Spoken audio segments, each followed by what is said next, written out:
Hello students, आज मैं pre law 2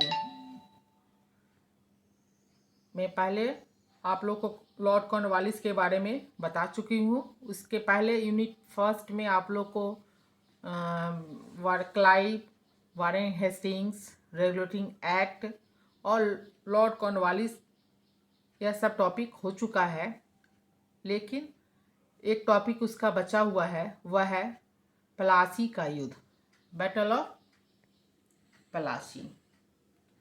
कि प्लासी का युद्ध क्या था, प्लासी का युद्ध क्यों हुआ, क्या कारण था, और बंगाल पर अंग्रेजों का अधिकार कैसे हुआ, the English rule of Bengal.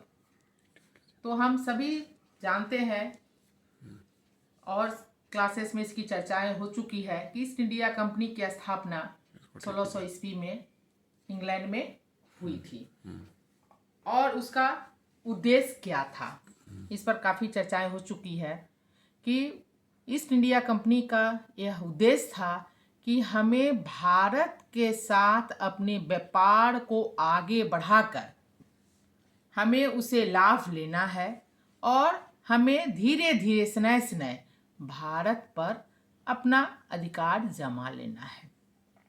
वह हम यह भी जानते हैं, जब मुगल पीरियड में हुमायूं के समय हुमायूं ने ही उसे परमिशन दिया था कि आप भारत में आके अपना व्यापार कर सकते हैं, और उसकी दृष्टि, उसकी सोच बहुत दूर की थी।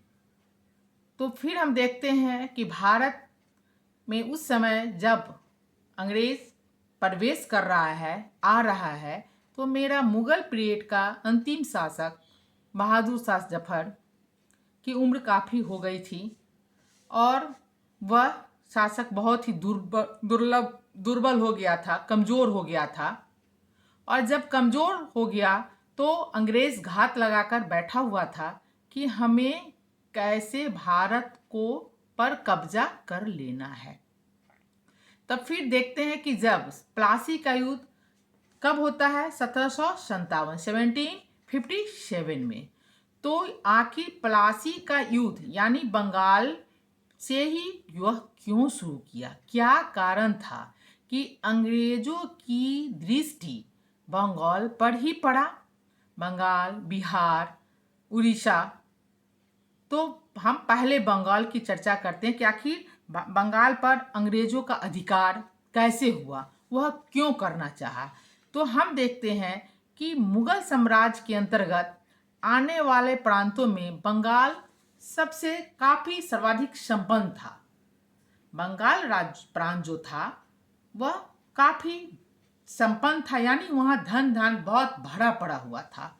और फिर हम देखते हैं कि बंगाल पे नज़र उसे क्यों पड़ा, क्योंकि वह देख रहा था कि बंगाल शक्तिशाली है, प्रांत है, और जब तक मैं बंगाल पर अपना कब्जा नहीं कर लेता हूँ तब तक मैं आगे नहीं बढ़ सकता हूँ। तो उसका पहले मैं और क्लासेस में आपको बता दी हुई हूँ कि उसका एक था कि फूट डालो और राज करो की नीति। ऐसे भी हम जानते हैं कि इंग्लैंड का हिस्ट्री, जब हिस्ट्री ऑफ इंग्लैंड जब पढ़ते हैं तो देखते हैं कि अंग्रेज ऐसे भी इंग्लैंड बहुत पहले बहुत उसको गरीब था। और वह अपने चालाकी से, अपने तेजी से वह उसको कैसे हम जब हम इंग्लैंड का हिस्ट्री पढ़ते हैं और उसको देखते हैं तो लगता है कि हेनरी सप्तम है, हेनरी अष्टम है, चार्ल्स द्वितीय, तो यानी वहाँ पर जो शासक किए वह कैसे किए और कैसे इंग्लैंड को की तरक्की हुई, वह अपने देश को कैसे तरक्की किया। और वो उसका यह नीति, उसकी रूल थी कि शासन वह अधिकांश देशों पर वह अपना शासन करते आ रहा था। अंग्रेज के आने से पहले यहाँ पर फ्रांसीसी, डच सभी आए, अपना व्यापार को बढ़ाए, लेकिन अंग्रेज की जो नीति थी वह बिल्कुल उन लोग से भिन्न थी। इसकी नीति थी कि हमें फूट डालो और राज करो, यानी भारत में वह पहले आके यहाँ सर्वे कर चुका था कि यहाँ के जनता कैसा है, उसे उसके साथ हम कैसे व्यवहार करेंगे, कैसे उसको हम अपने ग्रिप में ले सकते हैं। तो जब बहादुर शाह जफर कमजोर पड़े और मुगल साम्राज्य की नींव जो है वह धराशायी हो रही थी, तो अंग्रेजों को एक मौका मिला और वह मौका का तुरंत फायदा उठाया। तो देखा कि जितने भी प्रांत थे सब में सबसे स्ट्रांग कौन थे, तो बंगाल थे। और अंग्रेजों ने अपनी कोठी, जो गोदाम, जो कोठी, अंग्रेजों का कोठी जो आप लोग जानते हैं, हम लोग भी उसका कोठी के नाम से जानते हैं कि उस अंग्रेजों का वह कोठी बनाता था। तो अब वह कब, तो 1651 ईस्वी में हुगली में तत्कालीन बंगाल के सूबेदार जहां के द्वितीय पुत्र शाहजुदा की अनुमति से बनवाई, शाहजुदा की अनुमति से बनवाई थी। आखिर वह वहां परमिशन लिया और पहला वह अपना कोठी कहाँ बनवाया, तो वह हुगली। उसके बाद वह शाहजुदा ने अंग्रेजों को बंगाल, बिहार, उड़ीसा में मुक्त व्यापार करने की अनुमति दे दी थी। वह उसे यह अनुमति दे दी थी कि आप यहाँ मुक्त व्यापार कर सकते हैं, मात्र उसको 3000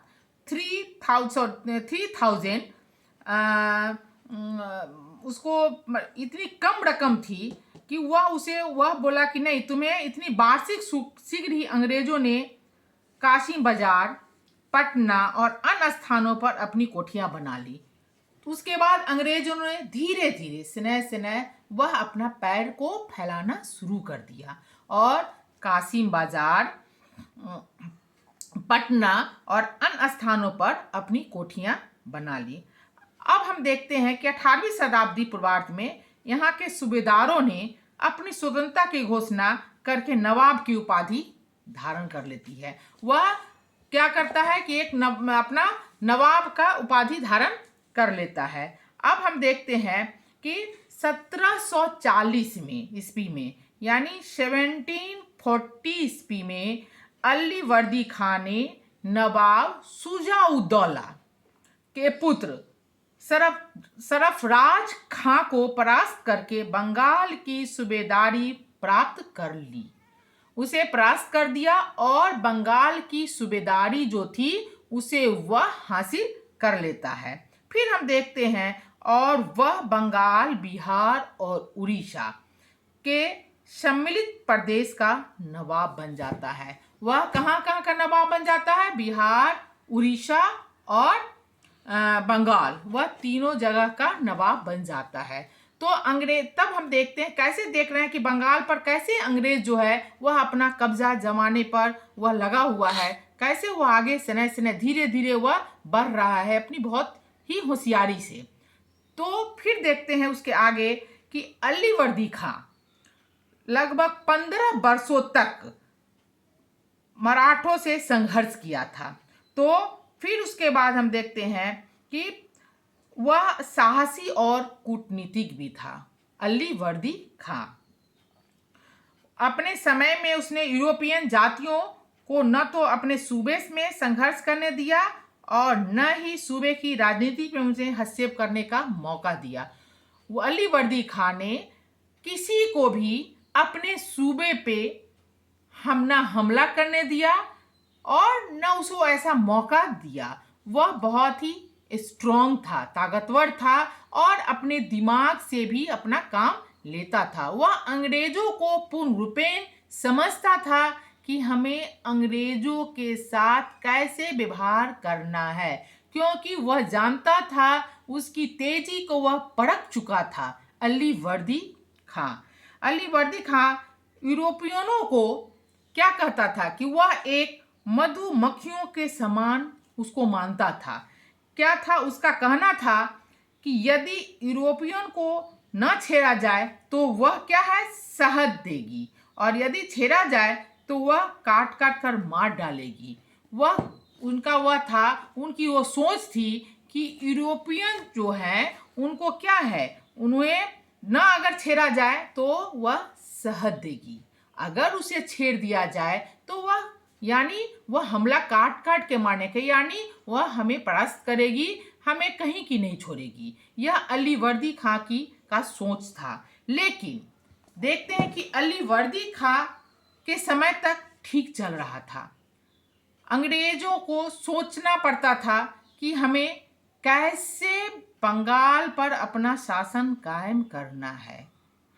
लेकिन 1756 में अली वर्दी खां की मृत्यु हो जाती है और मृत्यु होने के बाद वहाँ पे अब कौन नवाब बनेगा, तो वहाँ पे क्योंकि अली वर्दी खां को पुत्र नहीं था, संतान उसको पुत्र नहीं था, तो वह वहाँ का नवाब कौन बना, तो वहाँ का नवाब बना सिराजुद्दौला, जो गद्दी पर बैठते ही परिस्थिति बदलने लगी और एक वर्ग में बंगाल का सूबा युद्ध और संघर्ष का स्थान बन गया।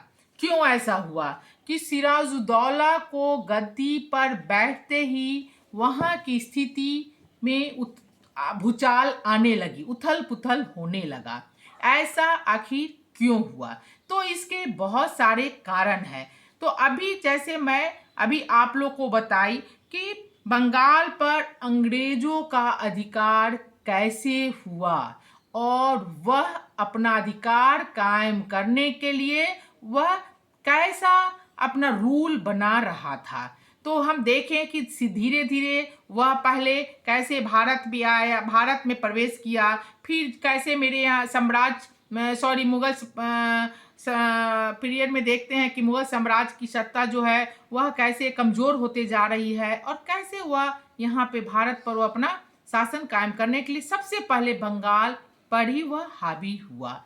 तो प्लासी का युद्ध जो है तो उसके बहुत सारे कारण भी है कि आखिर प्लासी का युद्ध का कारण क्या था। तो उसके बहुत सारे कारण हैं, जिसमें पहला कारण हम देखते हैं राजनीतिक भी है और सिराजुद्दौला के बारे में सिराजुद्दौला को यह समझ में आ गया था, अंग्रेजों की चालाकी भी समझ में आ गया था कि अंग्रेज क्या चाहता है।